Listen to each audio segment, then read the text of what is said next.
Assalamualaikum warahmatullahi wabarakatuh. Al-Quran turun kepada Rasulullah lewat suara malaikat Jibril. Dari Imran bin Husain, dia berkata, Rasulullah SAW bersabda, Allah ada, sedang selain dia belumlah ada. Arsy-Nya itu di atas air, dan dia menuliskan atau mentakdirkan sesuatu pada Lauh Mahfuz, dan dia ciptakan langit dan bumi. Hadis riwayat Bukhari. Dari Abdullah bin Amr bin Al-Ash, dia berkata, aku mendengar Rasulullah SAW pernah bersabda, Allah telah menentukan suratan takdir semua makhluk 50.000 tahun sebelum dia menciptakan langit dan bumi, atau ketika arsy-Nya masih di atas air.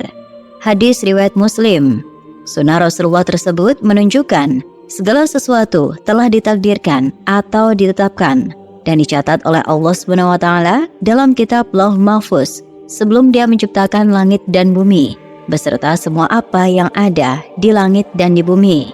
Itu berarti semua kitabnya, termasuk Al-Quran, sudah ada sebelum langit dan bumi diciptakannya, dan sudah tercatat dan tersimpan atau terpelihara dalam kitab Lauh Mahfuz. Dan hal itu dijelaskan pula dalam Al-Quran dengan firman-Nya ini, Al-Quran yang mulia, yang tersimpan dalam Lauh Mahfuz. Al-Buruj 21-22.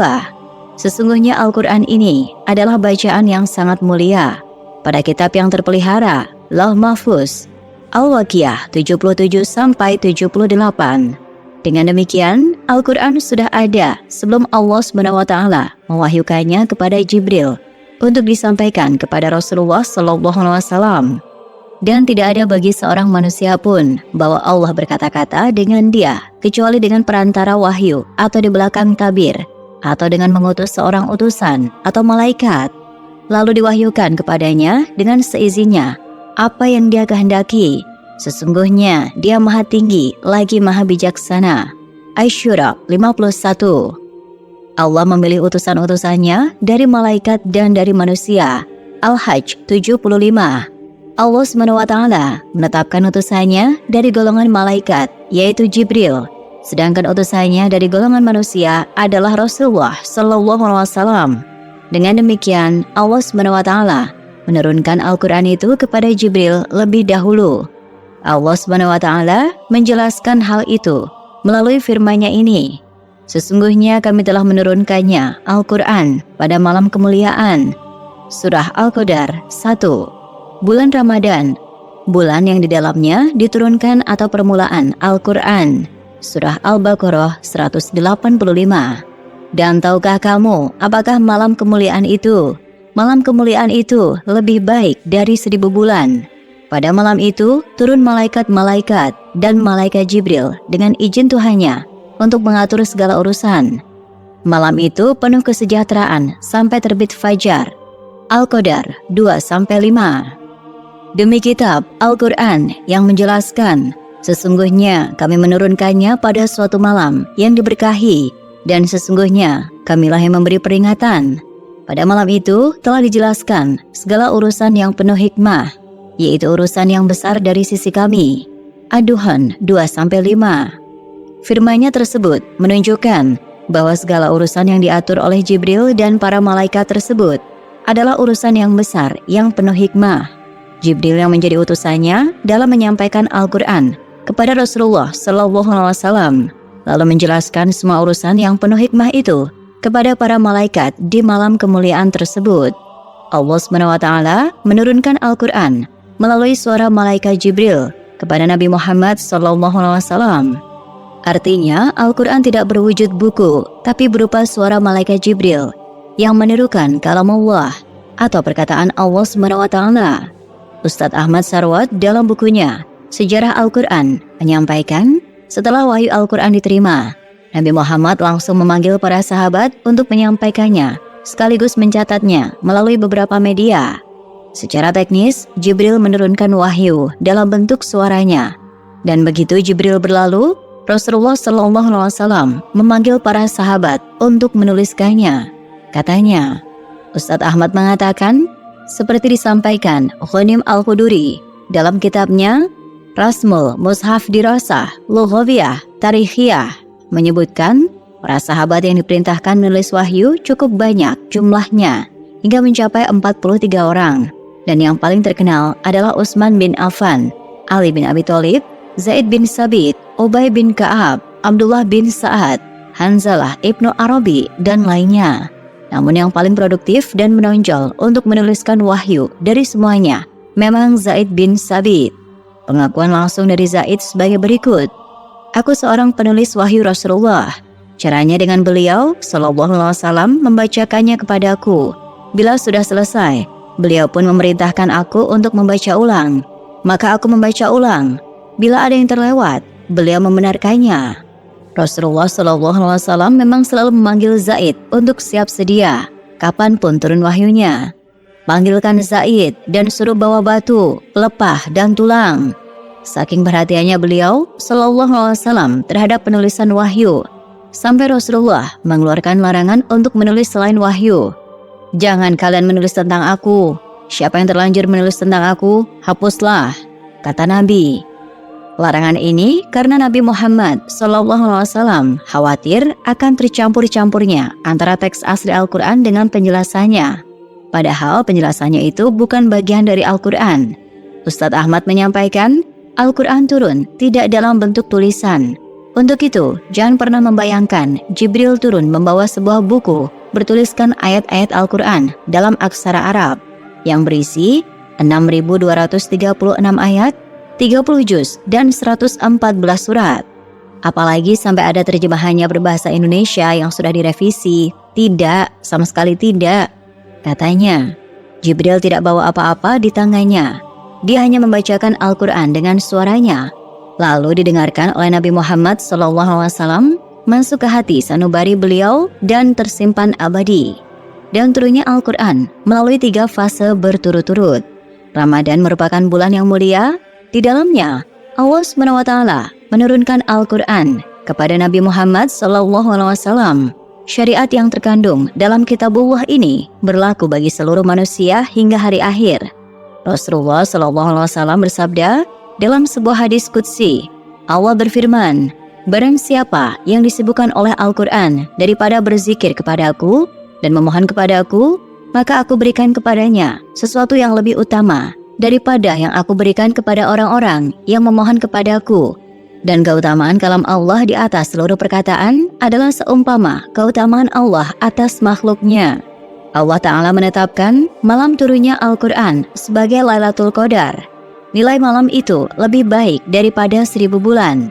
Karena itu, Rasulullah SAW menganjurkan umat Islam agar meraih kemuliaan Lailatul Qadar yang terjadi pada Ramadan, khususnya 10 malam terakhir.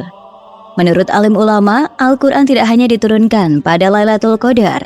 Turunnya kitab suci ini melalui 3 fase berturut-turut. Ada yang sekaligus menurunkan Al-Quran, ada pula tahapan yang di dalamnya kitabullah turun secara berangsur-angsur. Pertama, Lauh Mahfuz. Pada dasarnya, Al-Quran diturunkan dalam 3 fase. Pada tahap pertama, Allah menurunkan Al-Quran ke Lauh Mahfuz. Kitab suci ini diturunkan ke sana secara keseluruhan. Dalilnya adalah surah Al-Buruj ayat 21-22. Artinya, bahkan yang didustakan mereka itu ialah Al-Quran yang mulia, yang tersimpan dalam Lauh Mahfuz. Imam Al-Hafidz Badruddin Al-Aini mengatakan, Lauh Mahfuz di sisi Allah Ta'ala. Penyebutan itu tak berarti dalam perspektif tempat, melainkan isyarat kesempurnaan keberadaannya dibanding makhluk-makhluk lainnya. Jumhur ulama biasa mengartikan Lauh Mahfuz sebagai kitab atau peranti keras raksasa yang menyimpan seluruh data atau cetak biru mengenai segala peristiwa yang terjadi sejak zaman azali hingga kiamat. Makhluk itu sering disinonimkan dengan Al-Kitab, Surah Ar-Ra'd 39, Kitab Maknun, Surah Al-Waqiah 77, dan Kitab Al-Mubin, Surah Al-An'am 59.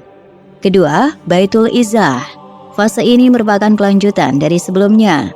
Setelah di Lauh Mahfuz, Al-Quran secara utuh diturunkan ke Baitul Izzah, yakni langit dunia, Sama'ud dunya. Ini terjadi pada bulan suci. Ulama-ulama menyatakan momen turunnya Al-Quran itu berlangsung pada malam Jumat, tanggal 17 Ramadan. Saat itu disebut pula sebagai Lailatul Qadar. Allah SWT memuji Ramadan sebagai bulan turunnya Al-Quran. Lihat misalnya surah Al-Baqarah ayat 185. Artinya, bulan Ramadan adalah bulan yang di dalamnya diturunkan Al-Quran sebagai petunjuk bagi manusia dan penjelasan-penjelasan mengenai petunjuk itu dan pembeda antara yang benar dan yang batil. Lailatul Qadar yang dicari pada Ramadan berbeda-beda berdasarkan beberapa riwayat. Satu hadis menyatakan, maka carilah oleh kalian pada 10 malam terakhir Ramadan. Hadis riwayat Muslim. Rasulullah SAW juga bersabda, apabila tiba Lailatul Qadar, Jibril turun ke dunia bersama kumpulan para malaikat dan akan berdoa bagi orang yang berdiri sholat malam dan duduk mengingat Allah. Yang ketiga, sampai pada Nabi. Akhirnya tibalah pada fase terakhir. Pada tahap ini, Al-Quran diturunkan melalui malaikat Jibril kepada Nabi Muhammad SAW.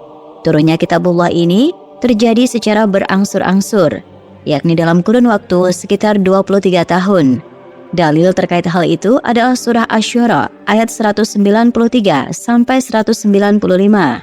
Artinya, yang dibawa turun oleh Ar-Ruh Al-Amin, Jibril, ke dalam hatimu Muhammad agar engkau termasuk orang yang memberi peringatan dengan bahasa Arab yang jelas. Nabi SAW bersabda, Syuhuf Ibrahim diturunkan pada malam pertama Ramadan. Taurat diturunkan pada hari ke-6 Ramadan. Injil diturunkan pada tanggal 13 Ramadan. Zabur diturunkan pada tanggal 18 Ramadan. Dan Al-Quran diturunkan pada tanggal 24 Ramadan. Dengan demikian, bulan ini tidak hanya istimewa bagi umat Rasulullah SAW, tetapi juga kaum beriman dari masa-masa sebelumnya. Selain itu, juga ada pendapat dari hasil ijtihad sebagian mufassir, namun tidak ada dalil pendukungnya. Menurut mereka, Al-Quran diturunkan selama 23 malam Lailatul Qadar. Ada yang menyebutnya 20 atau 25 malam Lailatul Qadar. Hal ini sesuai dengan perbedaan pendapat berapa lama Rasulullah tinggal di Mekah. Pada setiap malamnya, di malam-malam Lailatul Qadar itu, ada yang ditentukan oleh Allah untuk diturunkan pada setiap tahunnya. Dan jumlah wahyu yang diturunkan ke langit dunia di malam Lailatul Qadar untuk masa 1 tahun penuh itu kemudian diturunkan secara berangsur-angsur pada Rasulullah sepanjang tahun. Di akhir penjelasan ini, Al-Qatan memberikan penegasan bahwa pendapat yang paling kuat dalam persoalan ini adalah Al-Quran diturunkan sebanyak 2 kali, yakni diturunkan sekaligus pada malam Lailatul Qadar ke Baitul Izzah di langit dunia, lalu dari langit dunia ke bumi kepada Nabi Muhammad SAW melalui perantara malaikat Jibril secara berangsur-angsur selama kurang lebih 23 tahun. Maka jangan sia-siakan kesempatan yang baik di bulan suci. Tingkatkan interaksi dengan Al-Quran, sehingga kelak setiap bacaan akan menjadi saksi yang memperingatkan kita di hari kiamat. Wallahu alam, wassalamualaikum warahmatullahi wabarakatuh.